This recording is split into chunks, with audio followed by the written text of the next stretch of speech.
Tú sabías que al cáncer le encanta el azúcar, porque cuando lo entiendes, tú dices, wow. El azúcar es el mejor alimento para el cáncer.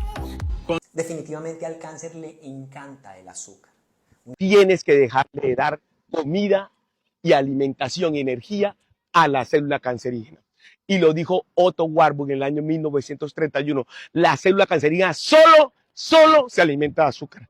El cáncer ama el azúcar.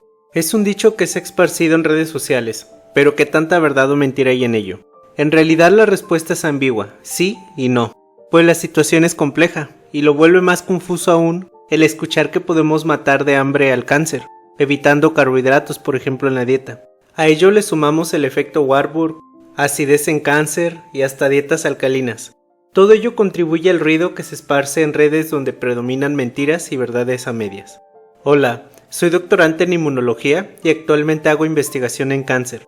En este video abordaremos acorde a evidencia científica si en realidad el cáncer ama el azúcar, abordaremos la posibilidad de matar el hambre al cáncer por restricción de carbohidratos y también hablaremos cómo es que se utiliza la glucosa para encontrar tumores, el efecto Warburg y más.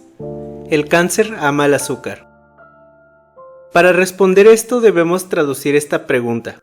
Y la vamos a dividir en dos preguntas sencillas. Primero, ¿el cáncer se alimenta de azúcar? Y segundo, ¿el azúcar causa cáncer? La respuesta a la primera pregunta es sí. El cáncer se alimenta de azúcar, pero también lo hacen el resto de nuestras células. Verás, la glucosa es nuestra fuente principal de energía. Todas nuestras células sin excepción utilizan glucosa, ya sea que comamos frutas, verduras, granos, cereales. Cualquier fuente de carbohidrato es metabolizado hasta llegar hacia glucosa, pero también el cáncer es capaz de alimentarse de otros nutrientes como son grasas, y además las proteínas que ingerimos pueden ser utilizadas para producir glucosa a través de gluconeogénesis. Recordemos que el cáncer no es algo ajeno a nuestro cuerpo como lo es una infección, son nuestras propias células transformadas. El problema real podría derivarse quizás en una pregunta más precisa. Si el azúcar agrava el cáncer. Aquí debo de enfatizar algo y es que me voy a referir al azúcar de mesa. Muchas personas ponen en un mismo costal a todos los carbohidratos cuando eso es algo erróneo, pues los efectos metabólicos de comer, por ejemplo, una manzana con 27 gramos de azúcar es muy diferente a ingerir una bebida con 27 gramos de azúcares añadidos, como es el caso de varios refrescos. Y esta diferencia lo hace el contenido de fibra en la fruta. El cuerpo necesita tiempo para digerir, pero cuando ingerimos una bebida azucarada o azúcar refinada, no hay nada que digerir. El azúcar se absorbe muy rápido hacia sangre, lo que se conoce como una carga glicémica. Estudios científicos preclínicos han observado que cantidades altas de glucosa sí contribuyen en la progresión del cáncer, pero es importante destacar que estos estudios son preclínicos, hechos en laboratorios sobre líneas celulares o en animales. Sin embargo, en estudios clínicos humanos no hay estudios que lo confirmen. En una revisión publicada en el 2019, resume los mecanismos por los cuales la hiperglicemia contribuye a la progresión tumoral. Incluso incrementa la resistencia a quimioterapias. En la mayoría de estos estudios citados se administra glucosa de forma directa a células de cáncer en concentraciones de 2 a 10 veces más de la cantidad que se utiliza normalmente en mantenimiento de estas células. Sin embargo, recordemos que el azúcar de mesa es una molécula compuesta de 50% glucosa y 50% fructosa, por lo que estos estudios quizás no son tan representativos en un contexto de una dieta alta en azúcar, sino más bien en un contexto de diabetes o condiciones donde existan fallas en la regulación de la glucosa en sangre. Otra revisión más reciente, publicada en el año 2022, nos resume la historia en el consumo de azúcar de mesa y también de fructosa en forma de jarabe de maíz de alta fructosa. En él nos resume trabajos hechos principalmente en ratones, donde al comparar una dieta estándar de laboratorio con una dieta enriquecida con azúcar y fructosa, se asocia con la aparición más frecuente de tumores en modelos de ratones tratados con carcinógenos o modificados genéticamente para la aparición de tumores. En otro trabajo nos muestra cómo en ratones que ya tienen un tumor, la ingesta de fructosa y glucosa se asocia a tumores más grandes. Por su parte, un folleto informativo por parte de la Universidad de Utah y el Instituto de Cáncer Huntsman aconseja evitar alimentos con azúcares añadidos, azúcar morena, jarabe de maíz y jarabe de maíz de alta fructosa.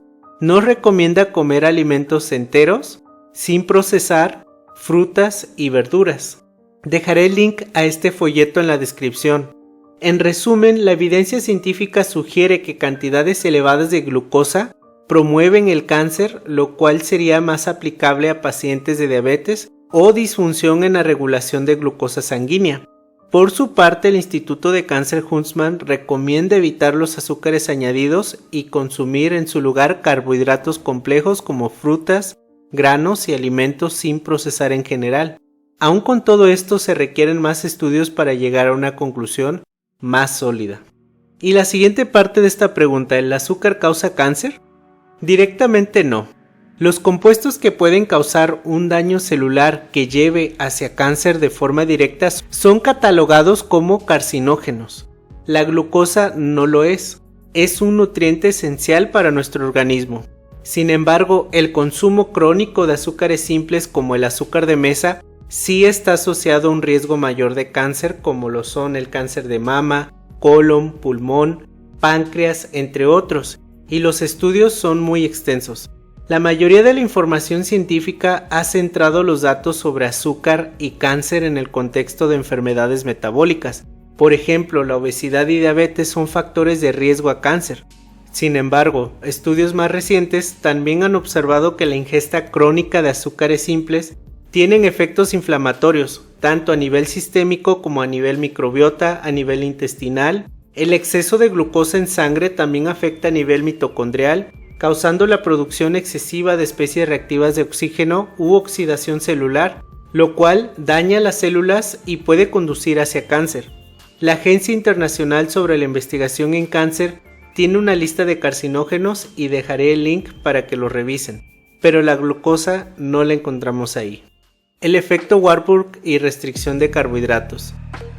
Y lo dijo Otto Warburg en el año 1931. La célula cancerígena solo se alimenta de azúcar. Solo se alimenta de azúcar. Tanto que las pruebas para detectar el cáncer, por lo menos el de mama, se llama un PET scan. ¿Qué hacen? Le inyectan 2-desoxiglucosa, o sea, glucosa que viene de la papa, la yuca, el arroz, del plátano, de la fruta. Ahora bien, ¿de dónde viene esta noción de que el cáncer ama el azúcar? Entre todo lo que he escuchado, esto ha sido predominante.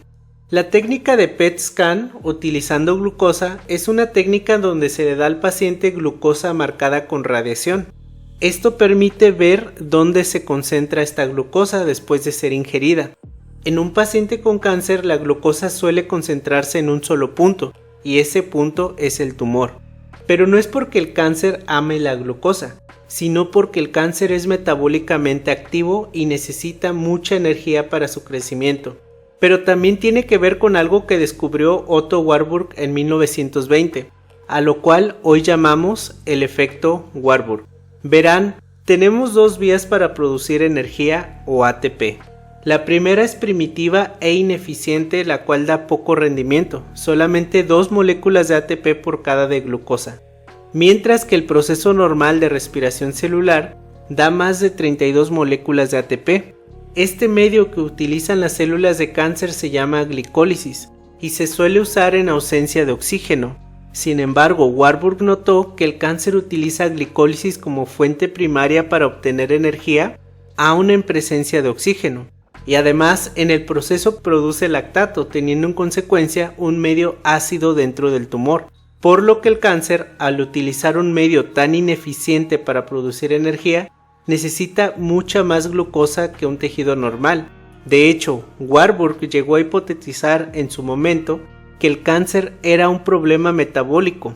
Verán, la glicólisis es llevado a cabo en una parte de la célula que se llama citosol, mientras que el proceso normal de respiración celular, llámese ciclo de Krebs y cadena respiratoria, son en las mitocondrias. Él pensaba que el cáncer era debido a mitocondrias dañadas.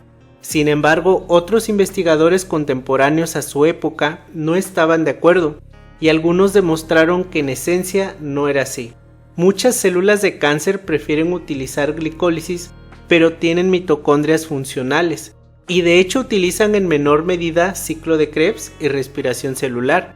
Algunos trabajos más recientes han observado que el panorama es demasiado complicado, pues entre cada tipo de cáncer existen diferencias y si observamos a personas con el mismo cáncer también hay diferencias entre ellos. Y dentro del propio tumor o el cáncer de una persona, las células tienen comportamientos diferentes dependiendo en qué sitio del tumor están. Matar de hambre al cáncer. En la actualidad existen investigadores que creen que Warburg tenía razón y que el cáncer se debe a disfunción mitocondrial. Aunque en su momento se le refutó, hoy tenemos diferente conocimiento y la definición de una mitocondria dañada o disfuncional es diferente. Consideremos que cuando Warburg consideró estas ideas ni siquiera se había descubierto una estructura del ADN. Hoy en día existen grupos de investigación que trabajan bajo la premisa de que el cáncer se origina en una disfunción mitocondrial. Por ende, las células de cáncer se ven obligadas a utilizar glicólisis para vivir. Por lo que en teoría, en ausencia de glucosa podríamos obligar al cuerpo a sobrevivir bajo un medio de producción de energía alternativo, el cual es basado en grasas, las cuales se metabolizan a cuerpos cetónicos en la famosa cetosis, que puede ser inducida, por ejemplo, por una dieta cetogénica. De esa forma, todas las células comen, excepto el cáncer, por lo que al dejar carbohidratos, en teoría lo podemos matar de hambre. Y sí, ha habido estudios utilizando dieta cetogénica y cáncer. Sin embargo, no es tan simple como eso, pues si recuerdan lo que comenté antes, no todos los cánceres se comportan igual. Y al parecer hay algunos que sí utilizan respiración por mitocondrias. De hecho, hay un estudio muy interesante donde observan que las células de cáncer secuestran mitocondrias de las células del sistema inmune. Por ello, matar a las células de hambre dejando de comer carbohidratos aún no tiene el suficiente background científico, por el momento, aunque los estudios son prometedores especialmente en glioblastoma, que es un tipo de cáncer de cerebro. También algo a notar es que las dietas cetogénicas clínicas en estos estudios de cáncer son muy restrictivas. Estamos hablando de 20 gramos de carbohidratos por día y quizás unos 25 gramos de proteína y el resto en grasa. Mientras que las dietas cetogénicas que se promueven en internet en realidad parecen más dietas altas en proteína y grasa. Dieta alcalina y cáncer. Estudios recientes han comprobado que un cuerpo más ácido tiene más probabilidad de desenvolver cáncer y otras enfermedades, mientras que un cuerpo con una sangre más alcalina tiene más probabilidad de desenvolver células más saludables. Por último, no hay mucho que decir aquí. Quizás hay confusión al escuchar que el tumor tiene cierta acidez producto del lactato por el efecto Warburg, pero el hecho es que la acidez tiene una escala científica que se llama pH. En breve, cada parte de nuestro cuerpo tiene un pH distinto, y nuestro cuerpo por sí solo tiene mecanismos para regular el pH o la acidez. De hecho, si lo que preocupa es comer alimentos o tomar agua ácida o no alcalina, nuestro estómago se encuentra muy representativo en la escala de pH en cuestión de lo ácido en un rango de 1 a 3. Claro que no debemos ingerir algo ácido tampoco que lastime nuestra boca o garganta, pero me refiero a que comer un limón no va a cambiar la acidez del cuerpo, o que tomar agua alcalina no va a alcalinizar el cuerpo. Tenemos unos sistemas que se llaman buffers. Tenemos buffers de fosfatos, proteínas, bicarbonato, que se encargan de regular el pH corporal. Es más, la boca, la cual entra en contacto directo con los alimentos, tiene un pH ligeramente ácido.